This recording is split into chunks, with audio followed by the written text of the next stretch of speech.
que eu vou comer tudo que é doce que eu acho pela minha frente. Não é porque sorvete me dá um prazer muito grande que eu vou viver só de sorvete. Ou que eu vou comer todo o sorvete que eu vejo na minha frente. Se eu fizer isso, o que acontece? Então, tudo que Deus nos dá tem que ser usado com sabedoria. Tem que ser usado segundo os parâmetros que Deus nos deu. Deus nos fez seres sexuais, sim. Sentimos prazer, sim. Mas dentro do casamento foi o que Deus estabeleceu para que o homem viva a sua sexualidade. E fora, aqueles que usam a sua sexualidade fora do casamento, são mencionados nesse versículo. Leia no final. O que o final do versículo diz? Deus os julgará. Deus os julgará. Deus os julgará. Porque o argumento que muitas pessoas usam é que Deus me fez assim. Deus não me teria feito assim se Ele não quisesse que eu usasse daquilo que Ele me deu. Ele me fez assim, portanto vou usar do que Ele me deu. Não é bem assim a história. E a palavra de Deus nos diz qual é a vontade de Deus. Deus estabeleceu parâmetros para que nós venhamos a viver. Assim como Deus me fez homem e me fez sentir atração por toda mulher, será que eu sair na rua correndo atrás de toda mulher que eu ver está certo? É claro que não. É claro que não. Nós devemos então buscar o parâmetro que Deus estabeleceu para as nossas vidas. O casamento fornece as diretrizes que funcionam como guardrails, que impedem que os carros saiam da estrada e sejam danificados. Aqueles que escolherem não seguirem as diretrizes sofrerão as consequências. É aquilo que a gente menciona sempre. Por que que Deus nos diz, não faça isso, meu filho? Por quê? Porque Ele não quer que nós nos machuquemos. Porque Ele não quer que nós venhamos a nos ferir. Quando um pai diz para o seu filho, não brinca na estrada, meu filho. Por quê? Porque ele não quer que o filho tenha satisfação na vida? Porque ele é um ditador que não se importa com o filho? Não. Porque ele não quer que o filho seja atropelado por um carro. Porque ele ama demais aquela criança. E porque ele não quer a perder. Não quer ver ela chorando. Então, da mesma maneira, é a vontade de Deus para as nossas vidas. E quando nós não damos ouvidos a nossos pais, quando nós não damos ouvidos ao nosso Deus, o que acontece? O que acontece? Nós nos ferimos. Nós nos machucamos. Assim como os guardrails estão lá na autoestrada para nos mostrar o caminho que nós devemos seguir, a direção correta. E aqueles que escolhem não observar a direção correta vão ter seus carros danificados. E ainda os carros de outros motoristas danificados. E vão acabar o quê? Talvez fora da estrada, dentro de uma valeta. Não é isso que acontece geralmente? Amém? Então precisamos observar os parâmetros que Deus estabeleceu. Deus sim nos criou seres com sexualidade, mas Deus estabeleceu o casamento para que usemos dessa sexualidade. E qualquer coisa a ser usada fora desses parâmetros se constitui em pecado. E o pecado, o salário do pecado é a morte. Gênesis 1, 28, nós temos outro propósito do casamento. Gênesis 1, 28, quem lê pra gente?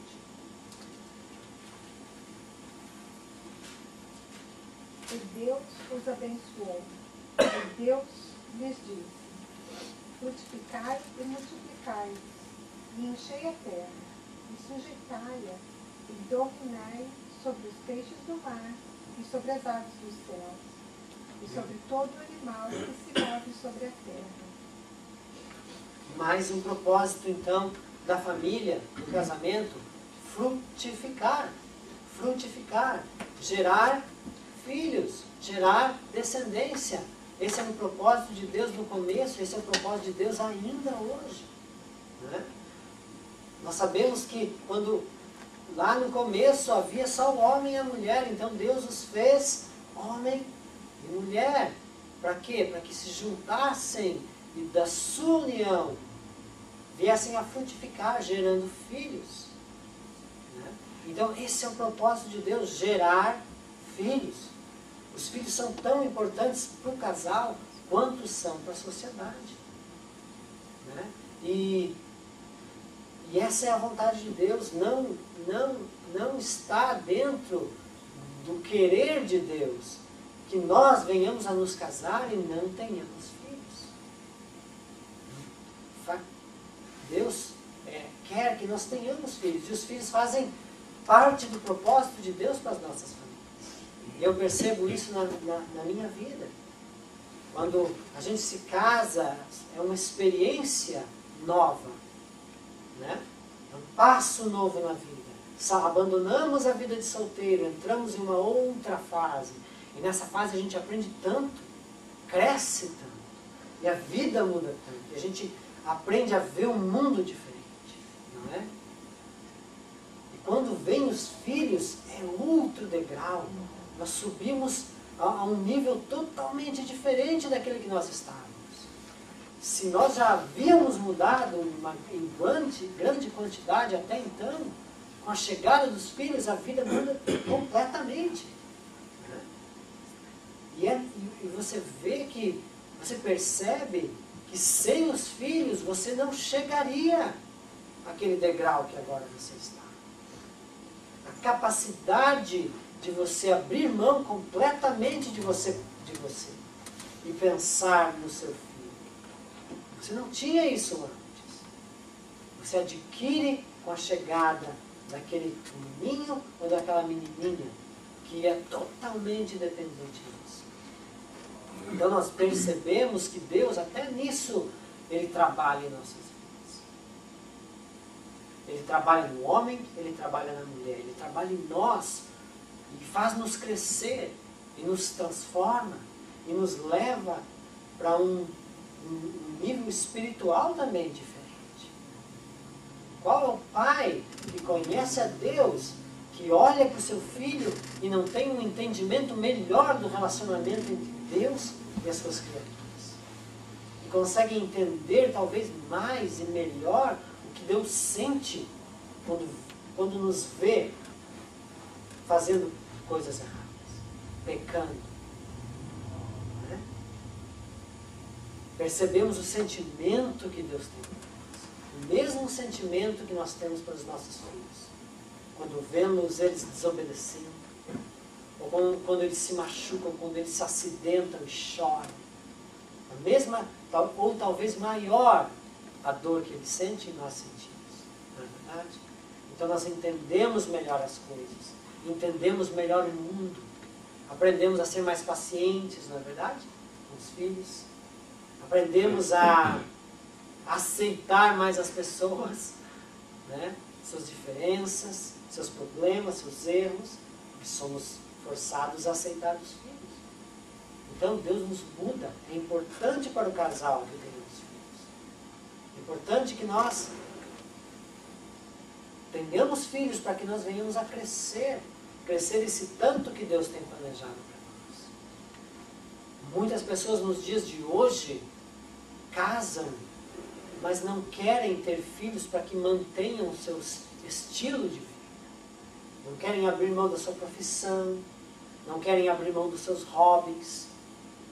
Mas esse não é o plano de Deus para o homem e para a mulher. Porque é necessário que nós passemos por essas fases da vida.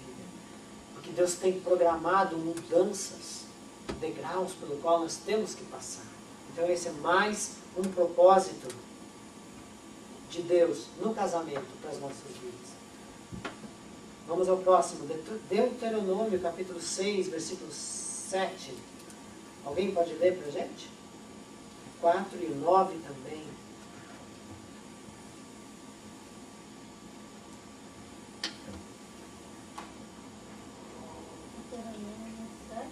Deuteronômio capítulo 6, versículo 7. Só 7? Depois o 4 e o 9. Deuteronômio capítulo 6, versículo 7. E as intimarás a teus filhos, e delas falarás assentado em tua casa, e andando pelo caminho, e deitando-te e levantando-te. Agora capítulo 4, versículo 9, por favor.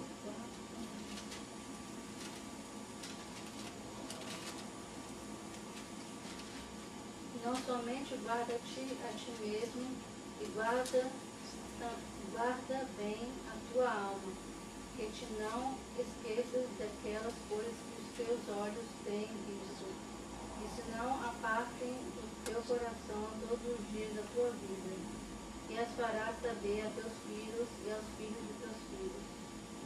Amém. Então, depois que o casal tem os filhos, qual é o propósito de Deus? É que o casal venha preparar esses filhos. Preparar esses filhos para viver em sociedade, para serem cidadãos. Né? E começa como?